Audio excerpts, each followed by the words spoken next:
पहले सूत्र में आपने सुना, धृतराष्ट्र संजय से पूछते हैं धर्म क्षेत्र में यानी युद्ध भूमि जो हो रही है कुरुक्षेत्र में मेरे और पांडव पुत्रों ने क्या किया।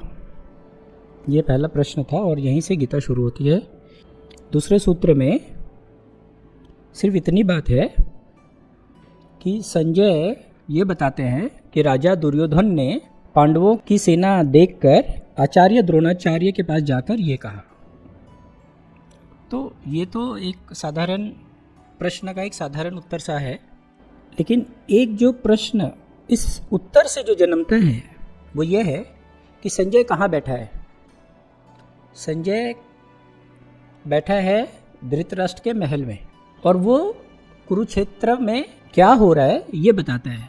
अब ये बात तो लोगों को नहीं समझ में आती है कि ये कैसे संभव है, क्योंकि उस समय तो इंटरनेट नहीं था, मोबाइल नहीं था, वीडियो कैमरा जैसी कोई चीज़ नहीं थी, तो ये कैसे संभव है।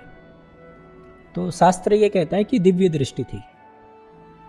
अब ये दिव्य दृष्टि तो कोई फिर साधारण बात नहीं है, क्योंकि और किसी को दिव्य दृष्टि तो अब तक हमने सुना नहीं।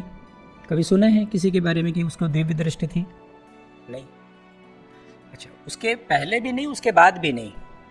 पूरे इतिहास में किसी भी व्यक्ति के पास इस तरीके की दिव्य दृष्टि के बारे में कोई दृष्टांत नहीं है।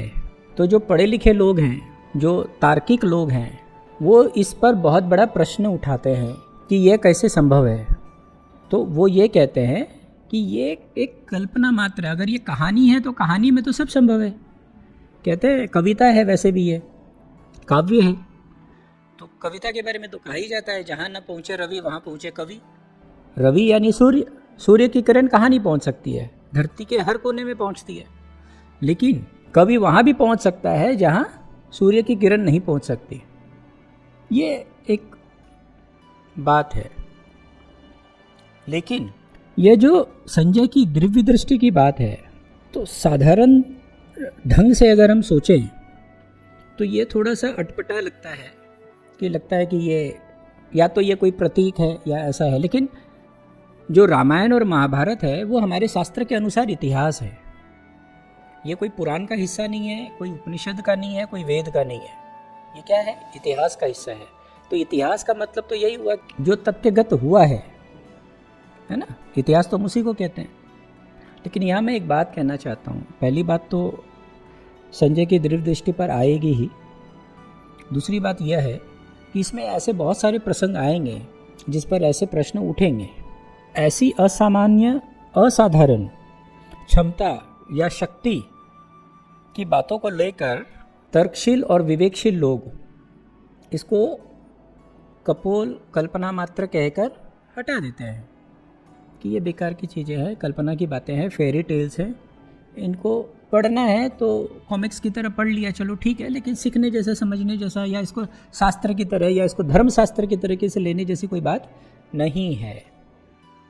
मैं यहाँ ये कहना चाहता हूँ, आपने बहुत सारे मूवीज़ देखी होंगी, हिंदी मूवीज़, जो सच्ची घटनाओं पर आधारित होती है ना, पर होती तो वो मूवीज़ ही हैं। तो जब मूवीज़ होती है तो उसमें बहुत सारे ऐसी बातें होती हैं जो सच्ची घटनाएं हैं उससे थोड़ी हट के होती है। हर छोटी बात भी अगर आप लेंगे तो चाहे वो कपड़े हों, चाहे ऑर्नामेंट्स हों, चाहे उनका मेकअप हो, चाहे बातचीत हो, चाहे कोई दृश्य हो, तो ये थोड़ा हटके होता ही है। तो एक बात तो तय है कि ये काव्य है, कविता है। तो कविता अगर है तो थोड़ा डिविएशन आपको पकड़कर मानकर चलना पड़ेगा। लेकिन इसका मतलब यह नहीं है कि ये पूरी की पूरी घटना कपोल काल्पनिक है। संजय के दिव्य दृष्टि के बारे में थोड़ी बात कर लेते हैं कि ऐसा माना जाता है कि ये जो शरीर है, ये जो भौतिक शरीर है, इसकी जो देखने की शक्ति है ये तो बहुत साधारण है, बहुत कम है। ऐसी कोई शक्ति इस स्थूल शरीर में नहीं है कि हम बहुत दूर की चीज़ को देख पाए। लेकिन कुछ घटनाएं ऐसी हुई हैं जिनको जानने से आपको लगेगा कि साधारण शरीर से तो यह संभव नहीं है, लेकिन इस शरीर में अनंत संभावनाएं हैं। जिससे ऐसी कोई घटना क्रम की वजह से या कोई और वजह से आपको ऐसी क्षमता आ सकती है। तो एक दो बातें मैं आपको बताऊं, इससे आपको ख्याल आएगा। उदाहरण के लिए शिकागो अमेरिका के थियोडोरे जुड सीरियोस का अगर अध्ययन करेंगे तो आपको पता चलेगा। और ये कोई काल्पनिक बात भी नहीं है और पुरानी बात भी नहीं है, ये आज की बात है। वो दूरदृष्टि रखते थे। तो वो ये दूरदृष्टि कैसे रखते थे?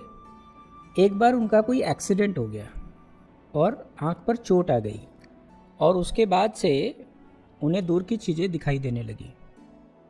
तो उसका अध्ययन अगर करेंगे पूरा तो पता चलेगा कि एक्सीडेंटली हुआ, लेकिन हुआ था।